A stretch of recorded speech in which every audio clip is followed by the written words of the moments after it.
Second world war में लाखों कैदियों को टॉर्चर सेल में डाल दिया गया था। वहाँ उन्हें बुरी तरह टॉर्चर किया जाता था।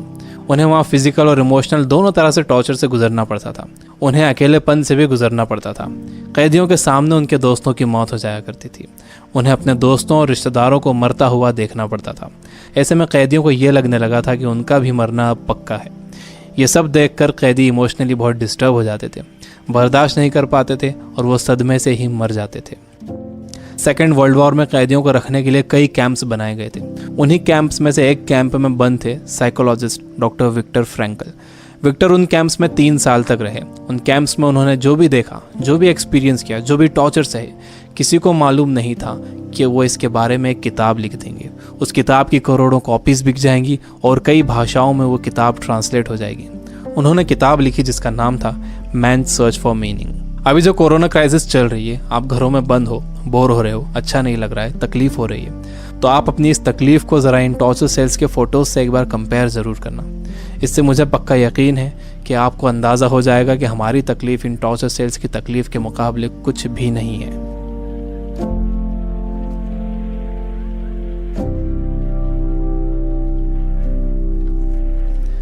जब विक्टर को इन कैंप्स में डाला गया तो उनके साथ उनकी फैमिली भी थी, लेकिन सब के सब धीरे धीरे मरते गए। विक्टर एक इंसिडेंट बताते हैं। उनके साथ एक कैदी था। उसने फरवरी महीने के आखिर में एक सपना देखा।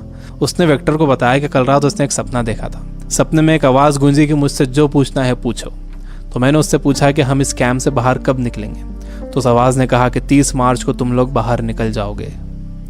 इस सपने के बाद उस कैदी को पूरा यकीन हो गया था कि वो 30 मार्च को रिहा हो जाएगा। मार्च का महीना शुरू हो गया। वो एक एक दिन गिन रहा था। धीरे धीरे दिन निकलते गए। जब मार्च का महीना ख़त्म होने आया तो उस कैदी को ये दिखने लगा कि वो रिहा नहीं हो सकेगा। 29 मार्च को वो बीमार पड़ गया और 30 मार्च को वो मर गया। ऊपरी तौर पर तो ये लग रहा था कि उस कैदी को कोई बीमारी हुई है जिससे वो मर गया, लेकिन विक्टर जानते थे कि वो कैदी किसी बीमारी से नहीं मरा था, बल्कि नाउम्मीदी से मरा था। उसके मरने की वजह थी उम्मीद का ख़त्म हो जाना, होप का ख़त्म हो जाना। Biggest lesson of this book, इंसान को तकलीफ़ें नहीं मारती हैं, इंसान को धोखा नहीं मारता है, इंसान को चैलेंजेस नहीं मारते हैं, इंसान को नाउम्मीदी मार देती है। जिस इंसान के अंदर आने वाले कल की कोई उम्मीद नहीं होती, कोई ख्वाब नहीं होता, वो इंसान भी नहीं रहता। विक्टर ने गौर किया कि कैंप में ज़्यादातर मौतें क्रिसमस और न्यू ईयर के बीच में हुई थी, क्योंकि लोगों को उम्मीद थी कि क्रिसमस आ रहा है, न्यू ईयर आ रहा है, हमें रिहा कर दिया जाएगा। लेकिन जब ऐसा नहीं हुआ तो उनकी उम्मीदें टूटी और वो मर गए। जब भी किसी इंसान की उम्मीदें ख़त्म होती हैं तो उसका इम्यून सिस्टम कमज़ोर हो जाता है, और जब किसी का इम्यून सिस्टम कमज़ोर हो जाता है तो वो किसी भी छोटी मोटी बीमारी से मर सकता है। यानी पहले उम्मीदें ख़त्म होती हैं, उससे इम्यून सिस्टम कमज़ोर होता है, उसके बाद वो बीमारी ताकतवर हो जाती है। दूसरी चीज़ विक्टर ये बताते हैं कि आपके पास ज़िंदा रहने के लिए एक बड़ा सपना होना चाहिए, एक लॉन्ग टर्म गोल होना चाहिए। जिसके पास आने वाले कल के लिए बहुत बड़ा ख्वाब है, उसके लिए आज की तकलीफ़ें, आज की प्रॉब्लम्स बहुत छोटी होती हैं। जब किसी का बिलीफ बड़ा होता है, किसी का कॉन्फिडेंस बड़ा होता है, किसी का सपना बड़ा होता है, किसी का कमिटमेंट बड़ा होता है, तो उसके सामने आने वाली क्राइसिस, प्रॉब्लम्स, तकलीफ़ें सब छोटी हो जाती हैं। हम कोरोना वायरस की क्राइसिस से घर में रहकर मुकाबला कर सकते हैं। आपको अपनी सुरक्षा करना है, लेकिन इससे घबराना नहीं है। आपको अपनी उम्मीद को ख़त्म नहीं होने देना है। विक्टर कहते हैं कि जब कोई प्रॉब्लम या बीमारी आती है तो आपकी बॉडी कमज़ोर पड़ जाती है, लेकिन आपका माइंड बहुत पावरफुल है। आपको इसे कमज़ोर नहीं पड़ने देना है। आप रोज़ टीवी देख रहे हो, आप बुरी न्यूज़ सुन रहे हो कि इतने मरे, इतने बचे, इतने सीरियस, यह आपको मेंटली वीक बना देगा। आप मेंटली वीक हो जाओगे तो आपका इम्यून सिस्टम भी कमज़ोर हो जाएगा, जिससे आपका बीमार होने का ख़तरा बढ़ जाएगा। विक्टर कहते हैं कि वो 3 साल इन कैंप्स में इसलिए ज़िंदा रह पाए क्योंकि उनके पास कल के लिए बड़े सपने थे, विल पावर थी, उन्हें एक किताब लिखना थी। तो वो सारी प्रॉब्लम्स, सारी तकलीफ़ें उनके सपनों और इरादों के आगे छोटी पड़ गईं और वो इन सब से बाहर निकल गए। तीसरी चीज़ जो विक्टर ने ऑब्जर्व की थी वो ये कि जब इंसान के सामने कोई प्रॉब्लम आती है तो वो उसे कैसा मीनिंग देता है।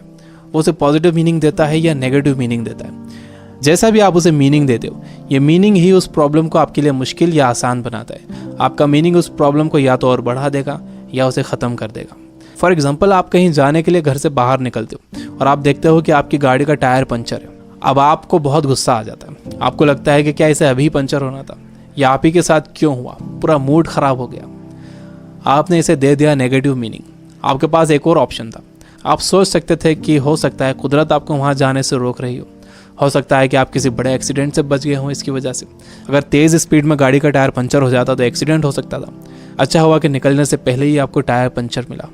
ये है पॉजिटिव मीनिंग। इंसान यूजुअली नेगेटिव ही सोचता है और इस नेगेटिव सोचने की वजह से हम हर चीज़ का नेगेटिव साइड ही देखते हैं, उसका पॉजिटिव साइड नहीं देखते। जैसे कोरोना क्राइसिस में जितना टाइम आपने फैमिली को दिया है, क्या आपने कभी पहले इतना टाइम दिया है?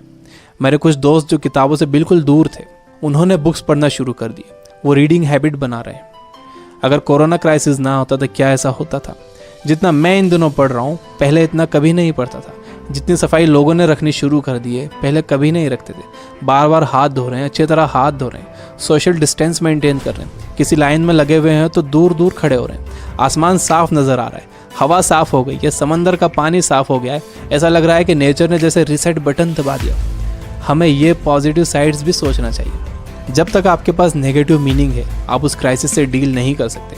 हर प्रॉब्लम उसके साथ एक इक्वल अपॉर्चुनिटी भी लेकर आती है। दुनिया जब से बनी है तब से अब तक उसमें प्रॉब्लम्स ही प्रॉब्लम्स है। अगर ये प्रॉब्लम्स नहीं होती तो हम यहाँ तक ग्रो नहीं कर पाते।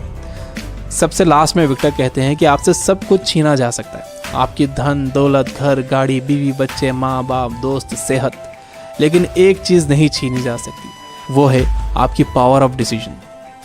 आपसे फैसला करने की ताकत कोई नहीं छीन सकता।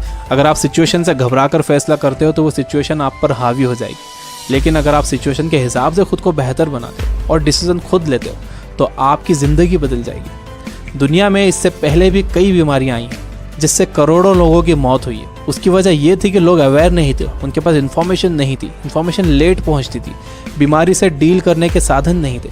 लेकिन आज का वक्त सबसे अच्छा वक्त है। हमारे पास इन्फॉर्मेशन बहुत तेज़ी से पहुंचती है, हमारे पास साधन है। मुझे पूरा यकीन है कि आगे और भी अच्छा वक्त आने वाला है और मैं आपको उम्मीद दिलाता हूँ कि आगे सच में बहुत अच्छा वक्त आने वाला है। You guys are amazing. Keep reading, keep learning, keep growing. Thank you for watching.